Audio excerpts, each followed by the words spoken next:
Hey guys, it's Karen from Confetti and Curves. Welcome to my channel. Thanks so much for watching. Today's video, firstly before I begin, I should say, sorry if I sound a little bit croaky. I'm literally just getting over a really bad head cold, but battling on, getting there and all the rest of it. But today's video, I've had a little plunder through my makeup box, and I've picked out sort of some products that I don't really sort of seem to be loving that much at the moment. Most of them have been bought over the last couple of months, so I thought I would show you guys some of the ones that just don't seem to be working out for me, just sort of whatever the reason. The first one I'm going to show you, which is something I'm really surprised at because I love this brand, is Max Factor. This is their Wild Shadow Pots in the shade Vicious Purple. I have to say, for a shadow pot named sort of, Wild and Vicious Purple, you would sort of imagine quite a sort of pop of colour, very bright, very sort of out there. And whenever I picked this up, I thought the colour was beautiful. It's kind of like a really bright purple. It swatches actually quite well on the finger. Don't know if you can see that. Sorry, the lighting is so poor here at the moment. But as soon as it sort of transfers onto the skin, it just pretty much goes into nothing. There's no pigmentation there at all. It just loses all of its colour. I find the consistency of it quite rough. It's not wild, it's not like a really vibrant purple that I imagined, and certainly that I sort of swatched on my finger in that there in the store. I've used a variety of different sort of brushes and sponge applicators and things like that there to see if I can sort of get a slightly better sort of colour payoff, but nothing seems to be working. So I'm just not at all impressed. Also, I'm really not a fan of the packaging of this here. It's a very cheap little kind of, I don't know, just like a little sort of solo tub thing. It's very, very cheap. I think it was only about sort of £5-6. It really wasn't that expensive, but considering that MUA, I mean, this shadow here was only £1 from MUA. I absolutely love their formulas. I mean, they're just so creamy and they just go on so well. They're lovely, and in comparison, I know you can't really see that, guys, but in comparison, it's just, it's so much better, and that's £1. I think Max Factor could learn a thing or two from MUA for their shadows. Just so not impressed by this Max Factor. But having said that, I love some of their foundations and their false lash effect mascara. It's fantastic. I'm wearing it at the minute. I love it. It's my favourite. But their eyeshadow, particularly this one here in the Vicious Purple, just ain't doing anything for me. Next one I'm pretty surprised about is this little pot here. This is from Bourjois. I can't really remember the price of this. I think again round about the sort of £6 mark, but it's literally just a little compact. This is their, again, Colour Intense. I'm not seeing an actual shade on this here, but it's a very kind of icy lilac-y sort of colour. Really beautiful when it's actually swatched again onto the finger. I don't know if you can see that, but it's kind of a really nice sort of glittery lilac. It's beautiful on the finger, but again, as soon as it transfers onto the skin, there's nothing at all. It's literally just glitter. There's nothing happening there at all. There's not even a lilac tone coming through. It's just glitter. It's just sparkle, which is, of course, it's nice. I mean, if you want to sort of layer it over your shadow and that there, it works lovely for that there. But there's no lilac, there's no pigmentation whatsoever coming through, and I would have really liked it to look how it does on my finger. Whenever I rub my finger into the pot, it looks lilac, it looks sparkly. Once it goes on again to the lids, it just nothing happens. So really disappointed in that there from Bourjois. And like I say, I normally love them too. I think they're a great brand. I think they're really good stuff. My next one is from Avon.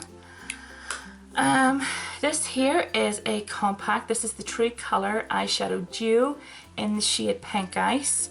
Called Pink Ice, but I sort of see more of lilac tones in it. There is just sort of two colours in this compact, a icy sort of lilac-y colour, and then this kind of deeper damson. It's so, I don't know if you can see it, it's so powdery. It's really, really, really messy. The colour payoff is pretty much non-existent. Very soft. It's just, again, you're probably not seeing anything there. I think with the lilacs and that, I think lilac seems to be a really difficult colour to get good pigmentation with in a shadow. Looks lovely in that there in the tray. The packaging's gorgeous. You know, it feels quality. I think that these here are around about sort of £6 or something like that, sort of £6-7. But I got this here in their beauty bag, which came with a whole load of other things. In fact, it was their makeup bag, their makeup sort of surprise bag. And I'm glad I did, because if I had have bought this here on its own, I would have been pretty disappointed. So, but again, you know, a good size mirror in that in there. Two sort of, you know, the two shadows, I just don't think that that's enough whenever it comes to a compact.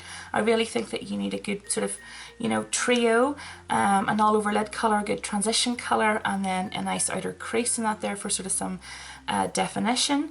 I just don't think it is worth the money in this huge big space up here for one of those stupid wee sort of sponge applicator things that nobody uses because they're absolute pants. So such a waste of space. I would rather that they up the price in that there for, you know, an extra sort of, you know, £2 or something, and put a really decent third colour in there and just sort of got rid of the sponge applicator. Definitely don't need to work on their formula. The damson's not too bad if I sort of swatch it. You know, again, there's a bit more pigmentation there, but it's very, very patchy. I just don't think it's a nice compact to work with, so total fail. Anyway, moving on to the lips now, and I picked up from 17, this is the Lip Luster.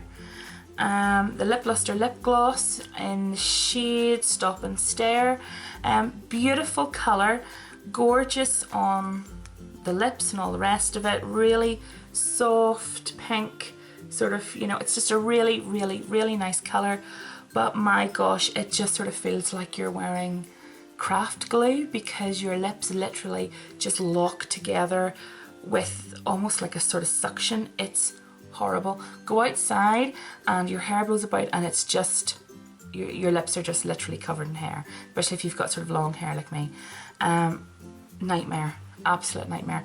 I do love my glosses. I really hate sticky glosses though. I know that they're long lasting and all the rest of it, but this here, the colour's beautiful, the price is great. I think it was probably about £3 mark.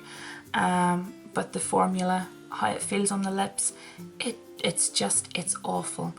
Gloopy, thick, sticky, uncomfortable, and the colour does sort of, it tends to lose its colour a lot quicker than it loses its gloopiness. So, you know, your colour fades and you're still left with these kind of sticky, icky lips. Not for me. Having said that, what I would say is if you do want to pick up a really nice sort of gloss that's glossy but long lasting, but sort of not too sticky or gloopy or glossy, if that makes sort of sense. I don't think it does, but anyway, I'd highly recommend. This is NYC. This is their Expert Last lip lacquer. Love, love, love it. So don't go for that, go for NYC instead. Much nicer product, and I think it's a little bit more affordable too. I think it's probably about £2 or something. Next then, I'm back to the eyes, and I picked up this bold white pencil from Barry M.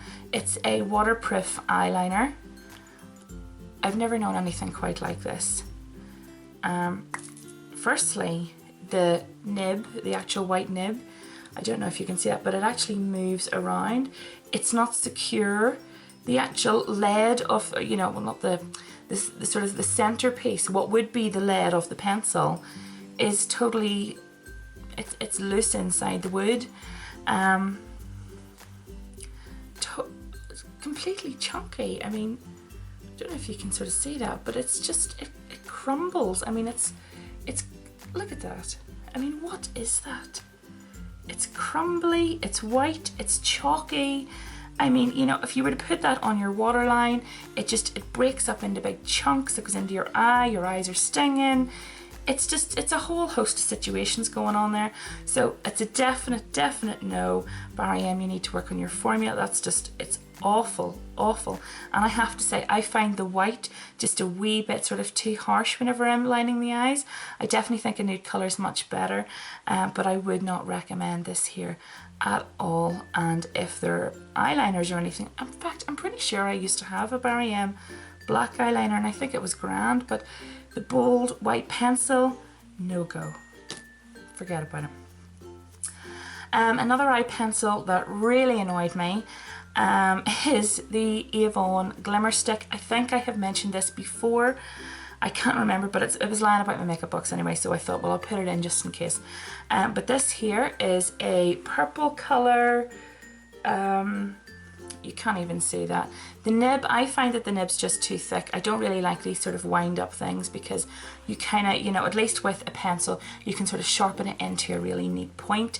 This here, it's just a big sort of thick, again, quite clumpy.